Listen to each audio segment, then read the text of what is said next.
수학이란 무엇인가? 지은이는 리차드 쿠랑입니다.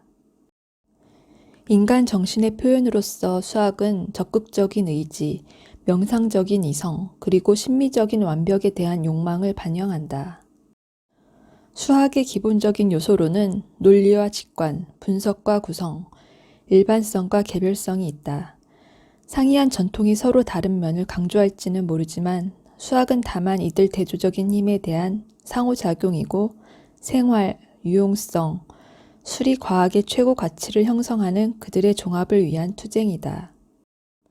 아주 느린 준비 기간을 거쳐 수학과 과학에서의 혁명은 17세기에 그 거대한 국면을 해석 기하학과 미적 분학으로서 시작하였다.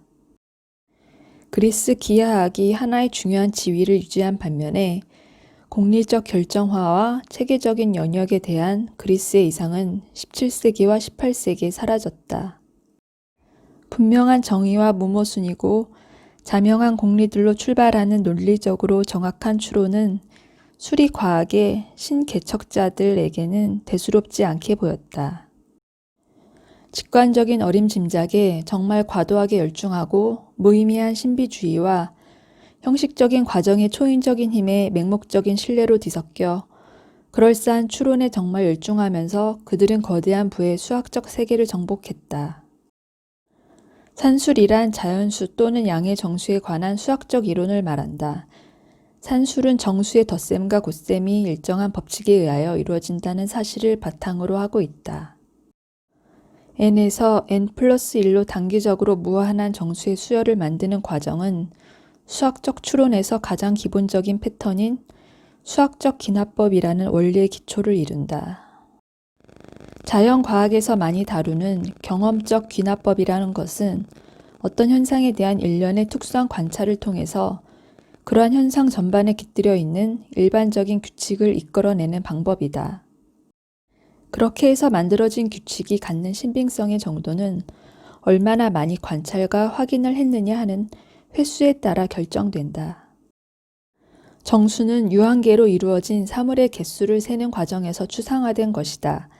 그러나 일상생활에서는 반드시 낱개로 이루어진 사물을 세기만 하는 것이 아니라 길이와 넓이, 무게 또는 시간의 경우에서 보듯이 양을 측정할 필요가 있는 경우도 많다.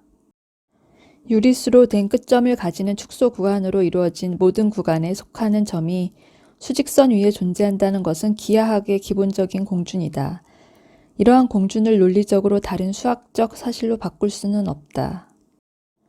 우리는 이러한 사실을 수학에서 다른 공리나 공준을 받아들이는 것과 마찬가지로 그냥 받아들이는데 그 이유는 수학적 사고의 무모순인 체계를 만드는데 유용성과 직관적인 타당성이 있기 때문이다. 실수의 연속성을 도입하면 각 선분에 그 선분의 길이에 해당되는 실수를 대응시켜준다. 그러나 그러한 내용에서 한 걸음 더 나아가면 단지 길이뿐만 아니라 모든 기하학적인 대상과 기하학적인 연산이 수의 범위로 간주될 수 있도록 하겠다는 것이다. 이러한 기하학의 산술화 과정의 결정적인 단계는 1629년에 페르마와 1637년에 데카르트에 의하여 일찍이 얻어졌다. 해석 기하학의 기본적인 아이디어는 좌표의 도입이었다. 이는 기하학적인 대상에 좌표라는 수를 덧붙여서 기하학적인 대상의 특징을 완전히 규정한 것이다. 16세기 초의 수학자들에게 2차 방정식과 3차 방정식을 풀기 위하여 음수의 제곱근을 표현해야 할 필요가 생겼다. 그러나 그들은 미신에 홀린 듯한 두려움을 가지고 대하였던 음수의 제곱근에 대한 자세한 설명을 하지 못하였다. 허수라는 용어의 의미는 그 수가 허구적이면서 비실제적인 것이라는 생각에서 유래하였다. 결국 이 수가 수학의 여러 영역에서 중요하게 사용된다는 사실이 알려진 19세기 초에 복소수의 연산이 가지는 타당성에 대한 의심을 씻어버릴 수 있는 연산에 대한 간단한 기하학적인 표현이 등장하였다. 기하학은 평면 또는 공간에서의 도형들의 성질을 다룬다. 이들 성질은 너무나 많고 또 너무나 다양하므로 이들을 적당한 원칙에 따라 분류하고 이 풍부한 지식을 정돈해야 한다. 임의의 공리계에서는 기하에서 점, 직선과 같은 어떤 무정의 개념들이 있어야만 한다. 물리적 세계의 대상과 그들의 의미나 연관성에 수학적으로는 본질적이지 않다.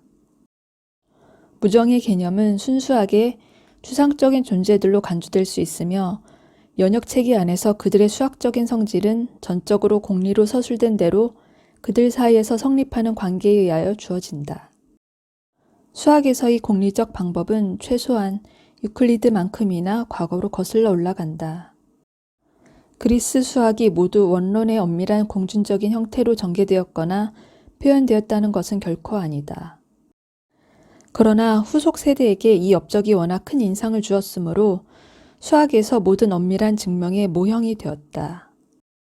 때로는 철학자들조차도 가령 스피노자가 기하학적 방식에 근거한 윤리학에서 한 것처럼 정의와 공리로부터 추론을 제시하려고 하였다.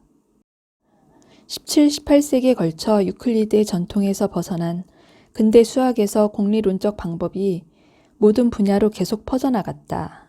가장 최근의 결과는 새로운 분야인 수리 논리학의 창조였다.